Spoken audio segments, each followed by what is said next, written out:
মায়া সুফিয়া খানের সঙ্গে আলাদা বাড়িতে থাকছে বিগত 1 মাস হতে চলল। সে এবার হৃদের সঙ্গে লন্ডন থেকে বাংলাদেশে এসেই মায়া বেঁকে বসে আনুষ্ঠানিক বিয়ে করবে বলে। যদিও এটা মায়ার একার চাওয়া ছিল না, দুই পরিবারের যৌথ চাওয়ায় মায়া হৃদের কাছে আবদার করেছিল আনুষ্ঠানিক বিয়ের। কিন্তু হৃদ এতে রাজি ছিল না। তাই মায়ার রাগ দেখিয়ে সুফিয়া খানের সঙ্গে আলাদা বাড়িতে ওঠে। এতে হৃদের অবশ্য আপত্তি ছিল না, বরং হৃদের ধারণা ছিল মায়ার মাথা থেকে আনুষ্ঠানিক বিয়ের ভূত সরে গেলেই তার কাছে পুনরায় ফিরে আসবে। কিন্তু দেখতে দেখতে 1 মাস পেরিয়ে গেল, অথচ মায়ার জিদ ছাড়ল না।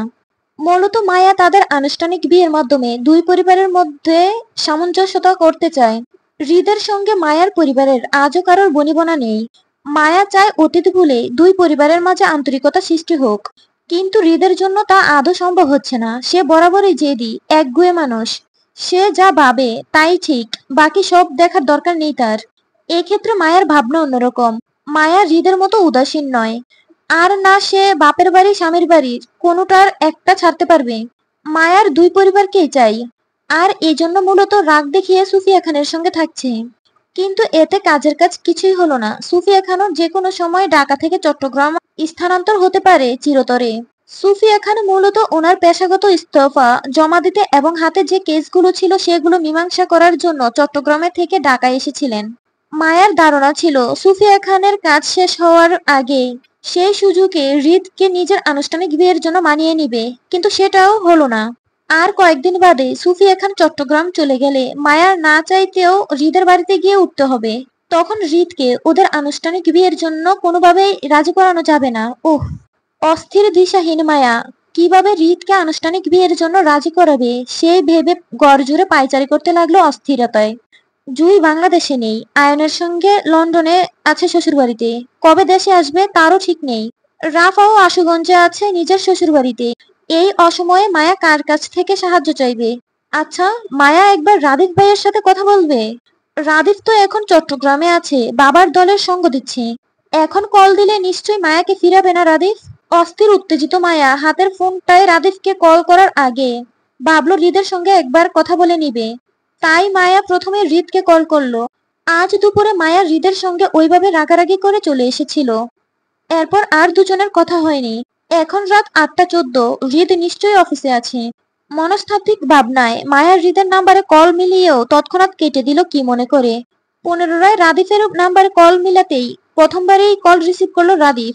মায়া সালাম দিয়ে বলল, আসসালামু আলাইকুম ভাইয়া, কোথায় আছেন আপনি? মায়ার ব্যস্ত গলার স্বরে রাদিফ সালামের উত্তর দিয়ে বলল, এই তো ভাবি, পার্টি অফিসে আছি। কেন, কোনো প্রয়োজন? হ্যাঁ। কি? মায়া হাঁসফাঁস করলো রাদিফের সঙ্গে তাদের আনুষ্ঠানিক বিয়ের ব্যাপারটা শেয়ার করতে। মায়াকে হঠাৎ চুপ করে যেতে দেখে রাদিফ মায়ের নিশ্চুপ থাকার কারণটা বুঝে চট করে বলে উঠল, হৃদ ভাইয়া এখনো রাজি হয়নি ভাবি আপনাদের আনুষ্ঠানিক বিয়ের ব্যাপারে? না। হৃদ মায়ার আনুষ্ঠানিক বিয়ের প্রস্তাবটা মায়ার পরিবার থেকে আরিফ রেখেছিল প্রথমে। সেই প্রস্তাবে হৃদের পরিবার সকলে সম্মতি প্রকাশ করে, এমনকি সুফিয়া খান নিজেও। কিন্তু হৃদ রাজি না থাকায় এই বিষয়ে কেউ আর এগোতে পারেনি। সেজন্য এই বিষয়ে মায়া সেদিন রাদিফকে পরামর্শে হৃদের বাড়ি ছেড়ে সুফিয়া খানের বাড়িতে উঠেছিল। তাদের ধারণা ছিল মায়া রাগ দেখিয়ে সুফিয়া খানের সঙ্গে আলাদা বাড়িতে থাকলে তখন হৃদ হয়তো এই বিয়েতে রাজি হয়ে যাবে। কিন্তু হৃদ তো রাজি হলোই না, উল্টো মায়াকেও জোর করেনি হৃদের সঙ্গে ফিরে যেতে। এতে মায়া ভীষণ হতাশ। আর এই বিষয়টা রাদিফ আগে থেকে অবগত ছিল। মায়ার হতাশা বুঝে রাদিফ ফের মায়াকে বুদ্ধি দিয়ে বলল, ভাবি আমরা একটা ভয়ঙ্কর কাজ করতে পারি, যদি আপনি ভয় না পান তো। মায়া উৎসাহ দেখিয়ে বলল, কি কাজ? তেমন কিছু না, আপাতত আমরা হৃদ ভাইকে না জানিয়ে আমাদের দুই পরিবারের মাঝে আপনাদের বিয়ের অ্যানাউন্সমেন্ট করে দেই, তাহলে কি এমন হয়? জানি একটু ছেলে মানুষই আর একটু রিস্ক হয়ে যাবে, কিন্তু এরপরও এটা ছাড়া আর কোনো উপায় দেখছি না ভাবি। আমাদের কার্য হাসিল করতে হলে ভাইকে না জানিয়ে সবাইকে বলে দিতে হবে হৃদ ভাই আপনাদের আনুষ্ঠানিক বিয়ের জন্য রাজি হয়েছে সেটা। রাদিফের কথায় মায়া মিনমিন করে বলল, মিথ্যে বললে যদি আপনার ভাই রেগে যায় তো? ভাই রেগে গেলেও আমাদের কিছু করার নেই ভাবি। এতটুকু রিস্ক আমাদের নিতেই হবে, আর নয়তো আপনাদের আনুষ্ঠানিক বিয়েটা হবে না। হৃদ ভাইয়ের সাথেও আপনার পরিবারের বনিবনা করাতে পারবেন না এটা না করলে। রাদিফের কথায় মায়া খানিকটা সময় চুপ থেকে মেনে নিল। মায়া যখন দিশেহারা হয় তখন ভুল পথেও পা বাড়ায়। সেখানে মায়া তো চতুর্থ বিয়ে করতে যাচ্ছে একই স্বামীকে। এটা অবশ্য দোষের কিছু না, আর না অপরাধ হবে। মায়া রাদিফের কথায় সম্মতি দিতেই রাদিফ উৎফুল্লতায় বলল, তাহলে ভাবি আমি আমাদের পরিবারের সবাইকে জানিয়ে দিচ্ছি হৃদ ভাই আনুষ্ঠানিক বিয়ের জন্য রাজি হয়েছে সেটা। আপনিও আপনাদের পরিবারের বিষয়টা জানিয়ে দেন, কেমন? আচ্ছা, আরেকটা কথা ভাবি, আমি এখন আম্মুকে ফোন করে আপনাদের বিয়ের বিষয়টা জানাবো। আম্মু নিশ্চয়ই হৃদ ভাইয়াকে ফোন করে জানাবে বিষয়টা। আর হৃদ ভাই যে মিথ্যে সহ্য করতে পারে না সেটা আপনিও জানেন। সেজন্য আপনার নিরাপত্তার জন্য সবসময় আম্মুর সাথে সাথেই থাকেন, কেমন? তাহলে হৃদ ভাই আম্মুকে ডেঙিয়ে আপনাকে কিছু বলতেও পারবে না, আর না কিছু করতে পারবে, বুঝেছেন? জি আচ্ছা। দেবর ভাবি মিলে আরো কিছুক্ষণ পরামর্শ করলো। দুজনের পরিকল্পনা অনুযায়ী মায়া নিজের পরিবারে আর রাদিফ খান পরিবারের হৃদ মায়ার আনুষ্ঠানিক বিয়ের ঘোষণা করে দিল। মায়া আরিফের বউ ফিহাকে ফোন করে জানালো বিয়ের বিষয়টা। আর রাদিফ প্রথমে সুফিয়া খান, তারপর নিহাল খান, এরপর একে একে খান পরিবারের সকলকে হৃদ মায়ার আনুষ্ঠানিক বিয়ের ঘোষণা করতে দুই পরিবারের মাঝে হইচই পড়ে গেল হৃদ মায়ার বিয়ে নিয়ে। কে কি করবে সেটা নিয়েও আলোচনায় বসে গেল সেই রাতেই। অথচ হৃদ তখনও অজ্ঞাত, জানতো না তার বিয়ের খবরটা। সুফিয়া খান প্রায় 12টা নাগাদ হৃদকে ফোন করে জানালো তাদের আনুষ্ঠানিক বিয়ের তারিখ ঠিক হয়েছে আগামী সপ্তাহে। আয়ন জুই সামনের সপ্তাহেই লন্ডন থেকে পরিবার নিয়ে ফিরবে। সুফিয়া খানের কথায় হৃদ তৎক্ষণাৎ উত্তর করতে পারল না। তার বিয়ের খবর সে জানে না, অথচ দুই পরিবারের মধ্যে আয়োজনের হইচই পড়ে গেল তার অজান্তেই। হৃদ সুফিয়া খানের কল কাটতেই একে একে হৃদের ফোনে কল আসতে লাগলো নিহাল খান, হেনা খান, আরাফ খান এবং হৃদের ফুপিদের সহ। হৃদ কারো ফোন রিসিভ করলো না, কারণ ততক্ষণে হৃদের বোঝা হয়ে গেছে সকলেই তাদের বিয়ের আনন্দে বিমোহিত। কিন্তু হৃদ এটা বুঝতে পারছে না তার সম্মতিবিহীনে তার বিয়ের ডেট ফিক্সড করলো কে? তার বউ। হৃদ সবে বাড়ি ফিরছিল সারাদিনের ক্লান্তি শেষে। সামনে ড্রাইভারের সাথে আসিফ বসে। রাত তখন 12টার ঊর্ধ্বে। এমনিতে হৃদের সচরাচর 9টার ভিতরে বাড়ি ফেরা হয়। আজ নতুন প্রজেক্টের কাজে তাদের এত দেরি। এর মাঝে হৃদ নিজের বিয়ের খবর মায়ের কাছ থেকে পেয়েই হৃদ হঠাৎ আসিফকে উদ্দেশ্য করে বলল, আসিফ গাড়ি থামা। হৃদের হঠাৎ আদেশে মাঝ রাস্তায় গাড়ি থামালো ড্রাইভার। আসিফ পিছনে ফিরে হৃদের দিকে তাকিয়ে বলল, ভাই কোনো সমস্যা? হৃদ গাড়ি থেকে নেমে বের হতে হতে বলল, ড্রাইভারকে নিয়ে বাড়ি যা, গাড়ি আমার লাগবে না। ভাই আপনার সিকিউরিটি, নো নিড। আসিফ আরো কিছু বলতে গিয়েও থেমে যায়। পরে যদি হৃদ রেগে যায়? হৃদের কথা মতো আসিফ ড্রাইভারকে নিয়ে বেরিয়ে যেতেই হৃদ ড্রাইভার সিটে বসলো। চোখের পলকে দক্ষ হাতে গাড়ির স্টিয়ারিং ঘুরিয়ে টানলো সুফিয়া খানের ফ্ল্যাটের উদ্দেশ্যে। দীর্ঘ 30 মিনিটের রাস্তা অতিক্রম করে হৃদ সুফিয়া খানের ফ্ল্যাটে পৌঁছালো। মধ্যরাতে কলিং বেল বাজতেই সার্ভেন্ট দরজা খুলে দিতে হৃদ সরাসরি গিয়ে পৌঁছালো মায়ের রুমে। যেন সে আগে থেকেই অবগত ছিল মায়া সুফিয়া খানের সঙ্গে ঘুমাবে এই নিয়ে। হলো তাই। সুফিয়া খানের ঘরের আটকানো দরজাটা ঠেলে রুমে প্রবেশ করতে আবছা আলোয় মায়াকে দেখতে পেল।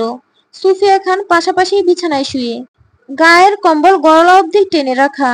গম্ভীর হৃদ টু শব্দটি করল না এবং এগিয়ে গিয়ে ঘুমন্ত মায়াকে কোলে তুলে বেরিয়ে যেতেই সুফিয়া খানের ঘুম ভাঙল। তিনি মাথা তুলে দরজার দিকে তাকাতেই হৃদ মায়াকে কোলে নিয়ে বেরিয়ে যেতে দেখে তিনি পুনরায় বালিশে মাথা রেখে ঘুমিয়ে গেলেন। হৃদ ঘুমন্ত মায়াকে সামনের সিটে বসিয়ে বেল্ট বেঁধে দিয়ে সে ঘুরে গিয়ে বসলো ড্রাইভার সিটে। দক্ষ হাতে গাড়ির স্টিয়ারিং ঘুরাতে ঘুরাতে মায়ের পাশের জানালার কাছ নামিয়ে দিতেই মায়ের মুখে শাঁসা বাতাস ঢুকে গেল মুহূর্তেই। সেই বাতাসের তুপে একটা সময় মায়ের ঘুম ভেঙে গেল। ঝাপসা চোখ মেলে আশেপাশে তাকাতেই হৃদকে ড্রাইভিং করতে দেখে মায়ার নিষ্ক্রিয় মস্তিষ্কে ঘুম জড়ানো গলায় বলল, আপনি অনেক সুন্দর নেতা সাহেব। মায়া তখনও ঘুমের রেশ কাটাতে পারেনি। হৃদ ড্রাইভিং করতে করতে মায়ার সেই ঘুম জড়ানো মুখটার দিকে কপাল কুঁচকে তাকাতেই মায়া ফের একই ভঙ্গিতে বলল, জামাই সুন্দর হলে নাকি বউ পাত্তা দেয় না, সেজন্য আপনিও আমায় পাত্তা দেন না নেতা সাহেব? আমার কথাও শোনেন না, বলে আরেকটা বার বিয়ে করতে তাও করেন না। হৃদ বুঝতে পেরেছে মায়া ঘুমের রেশ কাটাতে না পেরে তাকে এসব বলছে। তাই হৃদ সেভাবে ড্রাইভিং করতে করতে উত্তর দিয়ে বলল, 3বার বিয়ে করেও তোমার কম মনে হচ্ছে? কম না, বিজোর মনে হচ্ছে। আমার জোড়া বিয়ে পছন্দ। কথাটা বলতে বলতে হঠাৎ গাড়ির রাস্তার গর্তে পার হতে গিয়ে জাঁকিয়ে উঠতে মায়ার হুঁশ ফিরল। গাড়ির সাথে দুলে সামনের দিকে ঝুঁকে পড়ে।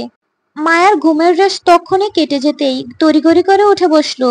উত্তেজিত মায়া নিজেকে গাড়িতে বসা পেয়ে বলল, এই আমি এখানে কেন? আমি তো আম্মুর সাথে ঘুমিয়েছিলাম, এখানে কিভাবে আসলাম?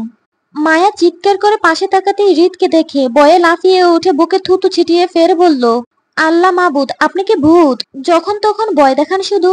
আপনি এখানে কেন? আমাকে কোথায় পেয়েছেন আপনি? রাস্তায়? রাস্তায়? রাস্তায় পাবেন কিভাবে? আমি তো আম্মুর সাথে ঘুমিয়েছিলাম। তাহলে উড়ে এসেছ? মিথ্যে কথা, উড়ে আসবো কিভাবে? তাহলে হেঁটে এসেছ? আমি তো ঘুমিয়েছিলাম, হাঁটবো কিভাবে? তাহলে কোলে করে এসেছো বোধহয়। আপনি কোলে করে এনেছেন আম্মুর রুম থেকে, তাই না? ছি, কি লজ্জাজনক ব্যাপার। আম্মু কি ভাববেন? আমাকে এক্ষুনি দিয়ে আসুন। গাড়ি থামান বলছি, থামান। হৃদ ড্রাইভিং করতে করতে বিরক্তির চোখে মায়ের দিকে তাকিয়ে বলল, তোমার খাই যে তোমার কথা শুনবো? হৃদের কথায় মায়াও সেভাবে উত্তর দিয়ে বলল, আমার না খান, আমার স্বামীর তো খান। আমার স্বামীর টাকা মানে আমার টাকা। এবার গাড়ি থামান বলছি, নয়তো চিৎকার করবো কিন্তু। মায়ার কথায় হৃদ ভাবলেশীন ভাবে বলল, ওকে, করবো কিন্তু। মায়ার ফের হুমকি দিতেই হৃদ হঠাৎ গাড়ি থামাতেই মায়া খানিকটা সামনে ঝুঁকে পড়তে পড়তে নিজেকে সামলে নিল। হৃদ নিজের সিট বেল্ট খুলে মায়ার দিকে এক হাত বাড়িয়ে ধীরে সরে ডাকলো, কাছে আসো। মায়া সিটের সাথে সেটে বসে বলল, না, আপনি মারবেন। মারবো না, আসো। হৃদের কথায় মায়া ভরসা পেয়ে সিট বেল্ট খুলতেই হৃদ মায়ার এক পা ধরে হেঁচকা টেনে নিজের কোলে নিতে মায়া গাড়ির দরজার সাথে ঠেসে গিয়ে আহাজারি করে বলল, এই, আপনি আমার পা টানছেন কেন? আমার পা ছাড়ুন, পাপ হবে আমার, ছাড়ুন বলছি। মায়া আহাজারি করে নিজের পা হৃদ থেকে ছাড়াতে চেয়ে মুচড়া মুচড়া করতে হৃদ বিরক্ত চোখে মায়ার দিকে তাকাতেই মায়া ভয়ে চুপসে গেল। মিনমিন করে বলল, আপনি আমার স্বামী হন, আর আপনি যদি আমার পায়ে হাত দেন তাহলে আমার পাপ হবে, সেজন্য বলছি পা ছাড়তে। হৃদ মায়ার কথায় তৎক্ষণাৎ উত্তর করলো না, বরং গাড়ির ডেস্কে ড্রয়ার খুলে একটা বক্স বের করলো। সেই বক্স থেকে টিস্যুতে মোড়ানো দুটো সোনার পায়েল বের করে পরপর মায়ের দু পায়ে পরাতে লাগলো।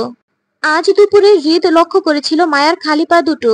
সুফিয়া খানের দেওয়া সোনার দুটো পায়েল মায়ের পায়ে ছিল না, যেটা হৃদের মোটেও ভালো লাগেনি। সেজন্য হৃদ সেই দুপুরেই মায়ের জন্য দুটো সোনার পায়েল অর্ডার করে সঙ্গে রেখেছিল মায়াকে দিবে বলে। হৃদ মায়ের দু পায়ে দুটো পায়েল পরাতে পরাতে বলল, বিয়ে শেষ, বাসর করা শেষ, এরপর আবারও আমাকে নতুন করে কষ্ট দেওয়ার মানে কি হৃদ? বউ ছাড়া রাতে ঘুম হয় না আমার, কবে বুঝবে তুমি আমাকে? হৃদের পায়েল পরানো শেষ হতেই মায়া চট করে নিজের পা দুটো নামিয়ে নিতে নিতে বলল, এইসব বিয়ে বাসর সব ভুলে গেছি আমি। বলতে গেলে আমি এখনো ভার্জিন, তাই আমাকে আম্মুর কাছে দিয়ে আসুন। আপনার কষ্ট বুঝার সময় নেই আমার। মায়ার কথায় হৃদ কপাল কুঁচকে মায়ের দিকে তাকিয়ে বলল, তাই তুমি ভার্জিন? আসো দেখি তুমি কতটুকু ভার্জিন। কথাটা বলতে বলতে হৃদ দক্ষ হাতে মায়াকে টানতেই মায়া চেঁচিয়ে উঠে বলল, না প্লিজ, সামনে আমার বিয়ে, ছুবেন না প্লিজ, তাহলে কেলেঙ্কারি হয়ে যাবে। হৃদ মায়ের চিৎকার শুনল না, বরং মায়াকে সেভাবে নিজের কোলে চেপে গাড়ি টানলো নিজের বাড়ির উদ্দেশ্যে। মায়া হইচই চিৎকারের হৃদ নিজের মতো করে বলল, আমার কলঙ্কিত বউ চলবে জান, কিন্তু হৃদ খানের বউ ভার্জিন, সেটা চলবে না জান।